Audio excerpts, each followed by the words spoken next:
Tingkat keterisian rumah sakit di sejumlah daerah di Sumatera Selatan dalam hampir penuh. Di Rumah Sakit RK Caritas Palembang salah satunya. Keterisian tempat tidur untuk pasien COVID-19 telah mencapai 90,38%. Sebelumnya pengelola rumah sakit menambah kapasitas isolasi menjadi 114 tempat tidur. Namun penambahan tersebut nyaris seluruhnya terisi pasien. Sebagian besar pasien berasal dari kota Palembang yang bergejala sedang hingga berat. Sementara sumber daya kesehatan serta stok oksigen di rumah sakit masih mencukupi.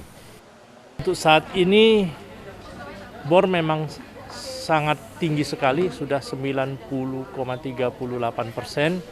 Jadi memang sudah cukup stagnasi, sedangkan yang terkena masyarakat masih cukup banyak yang minta pertolongan. Sedangkan kita sudah mengupayakan menambah kamar, menambah tempat tidur, dan mengaktifkan semua sumber daya yang ada di rumah sakit.